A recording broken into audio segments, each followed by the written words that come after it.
Hello అండి, అందరికీ welcome to విచ్చు special dishes. దోశలు వేసేటప్పుడు బియ్యం లేకుండా ఫెర్మెంటేషన్ అవసరం లేకుండా జొన్నలతో ఇలాగ దోశలు వేసాయంటే డయాబెటిక్ పేషెంట్స్కి వెయిట్ లాస్ అవ్వాలి అనుకునే వాళ్ళకి చాలా యూస్ఫుల్ అయ్యింది. చిన్నపిల్లలు కూడా చాలా ఇష్టంగా తింటారు, అంత టేస్టీగా ఉంటాయి ఈ దోశలు. ముందుగా ఒక బౌల్లో 1 కప్పు జొన్నలు వేసుకొని 2 సార్లు నీళ్ళతో శుభ్రంగా కడిగి మళ్ళీ మంచినీళ్ళు పోసుకొని పక్కన పెట్టేసేయండి.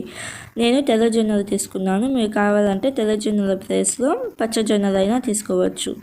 ఏ కప్పుతో అయితే జొన్నలు తీసుకున్నామో అదే కప్పుతో 1/2 కప్పు చోలే చెనై తీసుకొని 2 సార్లు నీళ్ళతో శుభ్రంగా కడిగి మళ్ళీ మంచినీళ్ళు పోసుకొని ఈ జొన్నలని చోలే చెనైని 8 నుంచి 10 గంటల దాకా నానబెట్టుకోవాలి.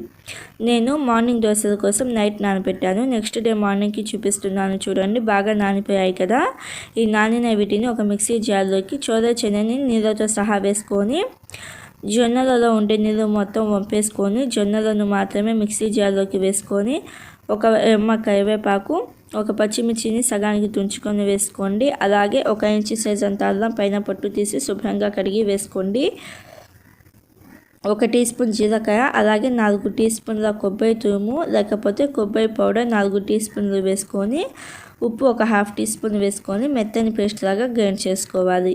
ఇలాగ మెత్తని పేస్ట్ లాగా గ్రైండ్ చేసుకున్న ఈ పిండిని ఒక బౌల్లోకి వేసుకొని అదే మిక్సీ జార్లో ఇంకొక 1/2 కప్పు నీళ్ళు వేసుకొని బాగా కలుపుకొని ఆ నీళ్ళు కూడా వేసేసి ఒకసారి బాగా కలుపుకోండి. పిండి కన్సిస్టెన్సీ అనేది వీడియోలో చూపిస్తున్నాను కదా, ఇలాగా ఉండాలి. మరి జాగ్రత్త కాకుండా కొంచెం సెమీ థిక్గా ఉండాలి. ఇప్పుడు ఈ పిండిని ఒక 15 నుంచి 20 నిమిషాల దాకా పక్కన పెట్టేసేయండి. 15-20 నిమిషాల తర్వాత పిండిని ఒకసారి బాగా కలుపుకొని దోశ పెనం అనేది కొంచెం లైట్గా హీట్ అయిన తర్వాత ఇలాగ ఆనియన్తో ఒకసారి బాగా రబ్ చేసుకొని దోశల పిండి వేసుకోవాలి. ఈ దోశలు మరీ పలచగా కాకుండా కొంచెం మీడియం థిక్నెస్లో ఉండేటట్టు దోశలు వేసుకొని కొంచెం ఆయిల్ స్ప్రింకిల్ చేసుకొని మంట మీడియం ఫ్లేమ్లో పెట్టేసి ఉడికించుకోండి. ఒకవైపు ఉడికిన తర్వాత రెండో వైపుకి మార్చుకొని రెండో వైపు కూడా ఒక 30 సెకండ్స్ పాటు ఉడికిన తర్వాత తీసేసుకోవాలి. రెండో దోశ వేసేటప్పుడు ఆనియన్తో రబ్ చేయాల్సిన అవసరం లేదు. మీడియం థిక్నెస్లో దోశలు వేసుకొని కొంచెం ఆయిల్ వేసి రెండు వైపులా ఉడికించుకోవాలి.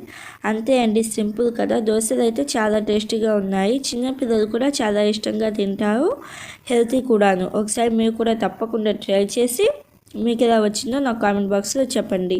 Thank you for watching. Bye bye.